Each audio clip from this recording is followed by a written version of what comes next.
প্রকার আর একটু জোরে কোন কত প্রকার।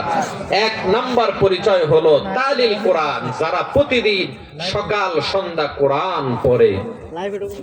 এখানে অনেক বাবাজিরা আছেন, মনে কষ্ট নেবেন না, ৫ ওয়াক্ত নামাজ মসজিদে গিয়ে জামাতে আদায় করেন, দিনের পর দিন, সপ্তাহের পর সপ্তাহ, মাসের পর মাস, বছরের পর বছর চলে যায়, কিন্তু কোরআনটা একটা দিনও খুইলাও দেখেন না, বুকেও একটু জড়ায় নেন না, একটু চুমো খান না। কথা বলেন ঠিক কিনা?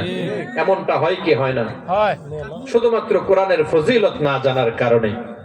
আপনি কোরআন পড়তে পারেন না, আপনি কোরআন পড়তে পারেন না, এরপরেও আপনি যদি কোরআনটারে খুলে একটু লাইনে লাইলে আঙ্গুলগুলো লাড়াচাড়া করেন, কোরআনটারে দেখবেন, একটু খুলে দেখার পরে একটু বুকে জড়ায় নেবেন, আপনার বুকের যত পেরেশানি আছে সব পেরেশানি দূর হয়ে যাবে।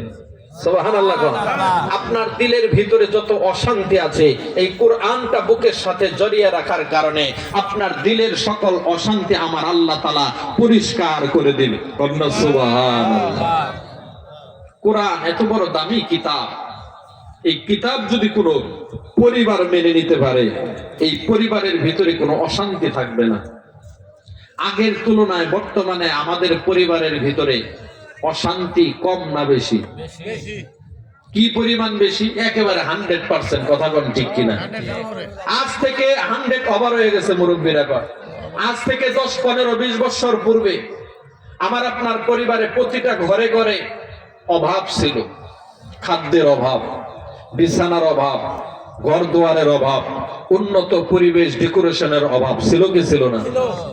কিন্তু এত অভাবের ভিতর দিয়াও একটু কল্পনায় চলে যা, একটু খেয়াল করে দেখেন, মনের দিক দিয়ে আপনাদের যেই পরিমাণ সুখ ছিল তার 100 ভাগের সুখ বর্তমানে 1 ভাগও নাই। কথা কোন ঠিক কিনা? আগের যুগে ওই সুখটা কেন ছিল, বর্তমান সময়ে ওই সুখ শান্তি কেন নাই? খোঁজ নিলে দেখতে পারবেন আগে ওই সময় সুখটা কেন ছিল। ওই সময় আমার আপনার পরিবারে যদিও থাকতো অভাব, কিন্তু আমার আপনার প্রতিটা ঘরে ঘরে প্রতিদিন সকাল সন্ধ্যা আমার মাও খালারা গুনগুন গুনগুন করে কোরআনের তেলাওয়াত করতো। কথা বলেন ঠিক কিনা? এমন পরিবেশ ছিল না আগে? আমার মা চাচিরা খুব ভালো করে শুদ্ধ করে পড়তে পারতো, ব্যাপারটা এমন না। এখনো যে মুরব্বী মাও খালারা আছে, যদি